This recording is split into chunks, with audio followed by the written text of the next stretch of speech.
focus on these topics this time for the upcoming exams, static GK is gonna be a cakewalk. There is a change in the trend. 2025 PYQs are extremely important. I never understand why they ask even such kind of questions. What is the final solution? Static GK, the one subject that I hate the most of all SSC CGL syllabus. The reason? There is this much in the syllabus. Even if we try to remember using a lot of mnemonics, we can't remember beyond this, and after 5 to 6 days, this is what is retained, and there is no guarantee that we can answer questions out of that. Questions are usually asked from random places, and trust me, I never understand why they ask even such kind of questions. When TCS was conducting the exams, static GK comprised 40% of the paper. But the question is, after the change in trend, is there any respite? Is there any chance that I can reduce my time that I allot on static GK, and is there any relief for me as far as remembering so much?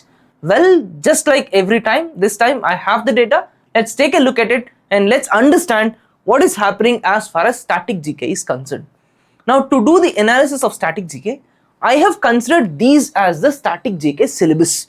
This is based on our usual TCS pattern. The syllabus is sports, books and authors, reports and indices, appointments, commemoration days, that is International X Day, Y Day, etc., Indian music, musical instruments, classical dances, folk dance. Then I have Indian music theory, festivals, fairs, awards, various other things such as persons in news, and superlatives such as first, second, last, etc. So this is a syllabus that I have considered, and we started counting the number of questions, and just like every time we counted all the questions that were asked in CGL, CHSL and Steno. This is with respect to CGL data, and the data is very interesting. Look at appointments. The number of questions is almost 0. Commemoration days, questions is almost 0.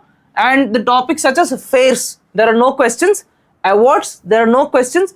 And this is the overall average. We have presented the complete data sheet here, and the data sheet shows the same thing. Commemoration days almost 0, appointments very less number of questions except a few slots, there are no questions. Fairs very less questions, awards very less questions, persons in news very less questions. So there is a change in the trend. Well, what is the change and what is the composition? As far as CGL is concerned, the average number of questions per shift as far as static GK is concerned, the number is 7. If you take a look at the data, these are the total number of questions asked in various shifts. It is 8, 6, at times it is 5, 10 again, 7, 9, 9. So all in all, the average number of questions that they are asking, it is 7. Out of those 7 questions, the most interesting thing, in fact, the biggest relief that I am going to give you is, out of those 7 questions, sports it is 3, books and authors 1, classical folk dances 1, reports and indices 1. So counted 3, 4, 5, 6, which means 6 out of 7 questions are merely from 4 topics out of the 15 topics of the syllabus. So this is the biggest change as far as static GK is concerned. 6 out of 7 questions can be answered from 4 out of 15 topics, and if you can focus on these topics this time for the upcoming exams, static GK is gonna be a cakewalk. But let's see, is it the same thing as far as CHSL is concerned? Well, this is CHSL data. Take a look at the data. Again, commemoration days, it is almost 0, but there is a change with respect to appointments. There are questions on appointments. Festivals, almost 0. Fairs, almost 0. Awards, less number of questions. Person in news, almost 0. And this is the full data. Even in full data, days, almost 0. There are some questions in Indian music, but all in all, there are lesser number of questions. Fairs, lesser number of questions. Persons in news, lesser number of questions. But appointments, there are good number of questions. So this is the overall classification, whereas the total number of, as far as total number of questions is concerned, look at the numbers. There is a slight change. There are numbers such as 10, 11, 12 questions, 7 questions as usual, 8 questions. So if I consider CGL and CHSL, the role of static GK for CHSL is more than CGL, but the average numbers still remain the same. There are certain shifts which are exception, but more or less the average number remained same. The average number is 7. And in CHSL, sports it is 2 questions, appointments 1 to 2 questions, books and authors 1 question, reports and indices 1 question, and all the other miscellaneous topics together it is 1 question. Even here, 4 out of 7 questions, 6 out of 7 questions can be answered from 4 topics. So if you can focus only on the priority topics, then our job becomes easy. And let's cross check this even with steno. This is the entire steno data, and as far as steno is concerned, average number of questions is 8. Even if the average number is 8, even the number has slightly increased, the focus areas still remain the same. So the overall bigger picture in this entire discussion is there is a lot of relief as far as static GK is concerned. The biggest relief is 6 out of 7 questions can be handled from 4 out of 15 topics. If you can understand those topics, if you can prioritize those topics, then your static GK work is almost completed. Well, what are those topics? As far as CGL is concerned, the topics are sports, books and authors, classical dances, reports and indices. And here itself you can also include the music related theory part of it. Whereas for CHSL, the minor changes: sports, appointments, books and authors, reports and indices, classical and folk dances. More or less the same pattern would continue for MTS also. MTS and GD, the same pattern would continue. So for CGL and various tier 2 exams of SSC, this is the pattern. For CHSL, steno, MTS or other exams such as GD etc., this is going to be the pattern. This is the decoded part as far as the syllabus is concerned. So what are our lessons that we're going to take home? The first thing is there is a lot of consistency as far as the composition is concerned. That is, in CGL the average is 7, in CHSL the average is 7, in steno the average is 7. So all in all, 7 out of 25 questions, which means 25 to 30% of the paper, approximately 28% of course. So 25 to 30% of the paper is static GK. That's the first thing. And the second thing is there are priority areas. The priority areas have changed, and if you can handle 4 out of 15 topics of static GK, you can answer more than 90% of questions that they're asking you from static GK. So this is the current scenario. Now let's understand the priority areas. As I told you, for CGL and other tier 2 exams, the first priority is sports, then books and authors, then it is classical dances plus theory of the music, topics such as ragas, tala, etc. Finally, reports and indices, followed by appointments. For CHSL and steno, there is a slight variation. The variation is sports, appointments, books and authors, reports and indices. So if you can understand these priority areas and if you can give focus to these areas, your static GK preparation would be proper. But the story doesn't end here. The story starts here. Picture abhi bhi baki hai. The reason that I'm saying is the composition is same, the topics are same, but the style of asking questions has changed, and there is a lot of change as far as the style of asking questions is concerned. So let me take you to that part of the discussion. Static GK part 1 is completed, but the question why Katappa killed Bahubali, that is not yet answered. That is, what is the change as far as types of questions are concerned? And to understand this, let's take a look at various types of questions that they are asking from this core area. For example, sports. In the core area of sports, there are 4 types of questions. First is games and rules. There are so many questions from this particular topic. Then there are questions on famous athletes such as Milkha Singh etc., their records. There are questions on victories. This is a purely current affair based topic, usually 1 to 1.5 year time frame range. And major events, this is one thing that you have to notice, that is locations of those major events. So in sports, these are the 4 types of questions that they are asking. In the topics of books and authors, there are 2 types of questions. One, this is completely new. Till now, this type of topic, this theme was not asked. The theme is, they're asking you, what is the essence of the book? What does the author want to convey? So they're asking you, what is the core meaning of the book? not just who is the author of the book and what is the title of the book. So one theme is book, the themes of the books. The other is, as usual, author name and books. Here they are focusing on various prize or award winning books, etc. In this, as far as CGL is concerned, 65% of the questions are from themes of the books, whereas only 35% of the questions are from books and authors. But the twist is, in CHSL, 95% is based on simple book and author, whereas 5% it is based on themes of the books.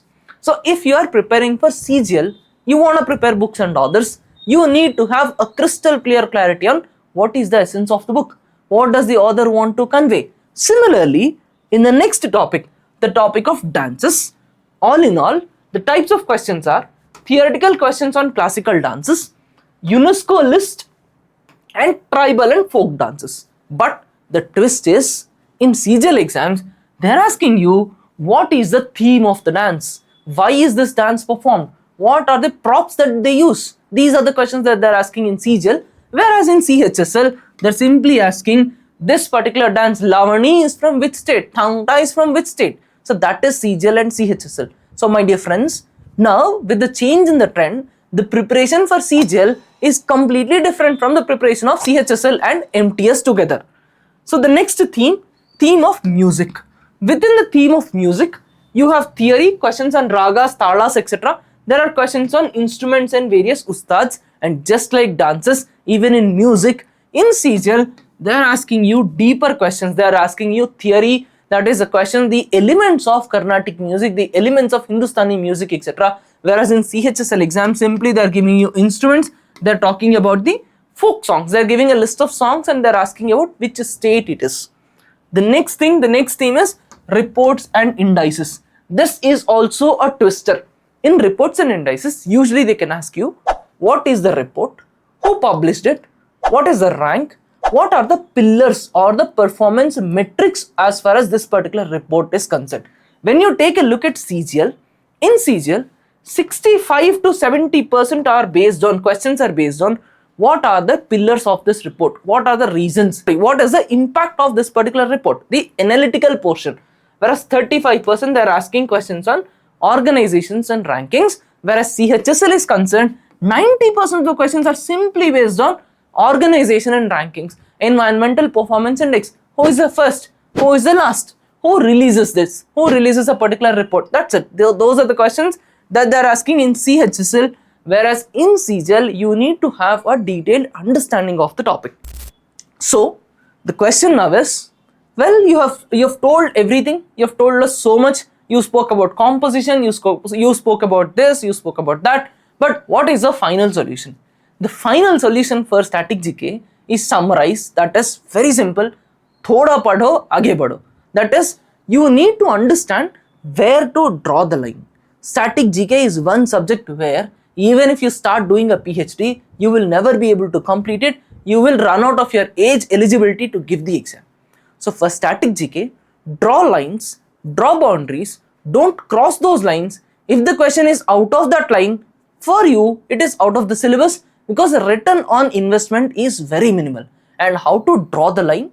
To draw the line, 2025 PYQs are extremely important and they are our reference. So to draw the line, my suggestion is, for sports, rules, etc., stick to PYQs. That is, pick up all those list of 2025 PYQs and see all the names of the sports that are included. For example, judo, kho-kho, kabaddi. Make a list of all the sports that are included and prepare 5 to 6 most important rules. Make a small note out of it and you can prepare, that is more than enough. Next, books and authors. Same thing. Pick up the PYQs. Now when you are picking up, look for names of the books and the list of authors that are mentioned. You can pick up both the things and you can prepare an analysis, write a notes for each book, prepare a small note on what is the theme of the book, and in the next 1 year, whichever book wins certain awards, wins certain prizes, or new books are released, make sure you keep an eye on it. Reports and indices, stick to PYQs and the most important reports which are in current affairs. When you are preparing a report, make sure you prepare those, the impacts, etc., etc., that they are asking. Music theory, complete the topic studied as a part of art and culture, complete the topic of music theory. Folk dances and folk music, again stick to the list of 2025 PYQs. If you want, you can pick up, you can continue with the famous TCS based list. That list is more than enough. For latest sport events, go for 1 year current affairs. Famous athletes, stick to PYQs. And as far as appointments are concerned, they're asking random stupid questions, but you stick to constitutional and statutory bodies. That would be more than enough. So now the question is, where? The biggest question is, where do I get this entire list? Well, I told you the problem, I gave you the prescription, and it is my responsibility to give you the final solution also. So in our Telegram channel, you will get a complete PDF where in that particular PDF, we are posting all CGL, all CHSL and steno based questions asked in all these topics of sports, reports and indices, books and authors, classical dances and music. That is the focus areas. You can use those PDFs, and if you are just a moment, and if you are preparing for 2025, if you are preparing for 2025, let it be CGL Tier 2 or CHSL etc., then you can use those list of PDFs and you can prepare a small notes out of it. That would be more than enough. If you are preparing for 2026, you are not preparing for 2025, you are preparing for 2026, mark my words, forget static GK. Don't prepare static GK up until 1.5 months before the exam. Up until 1.5 months before the exam, don't touch static GK. This is not the time. But what to do? It is difficult to remember so much. So our strategy is twofold. I am dividing the strategy into two parts. For 2026 aspirants, first part of the strategy is PYQs of 2025. We are giving you the entire PDF where you have question, you have answer, and you also have explanation. On a daily basis, please mug up, there is no choice. Please mug up 5 to 6 questions a day, complete 2025 PYQs, and 1.5 months before the exam, based on current affairs, based on GD 2026, based on MTS, and if steno is also completed, based on the topics of steno. Considering all these topics, we will give you a notes, and that notes of static GK will be more than enough. You can stay tuned with us, and it is our responsibility to give you the notes that is necessary. You can stick to the notes. Nothing beyond that is necessary. But one thing that I want you to do from yourself is, please complete this task of PYQs. Start right now, start from today. Pick up 5 questions a day. Please remember, ocean is not filled in a day. It is filled by drop by drop, drop by drop. It takes ages to fill an ocean. It takes millions of years for a mountain to rise. So to learn topics such as static GK, you can't learn them in single day, single week, single month. It takes a lot of time. You have to memorize. You have to keep repeating and revising. So start right now. Start it from today. All the best.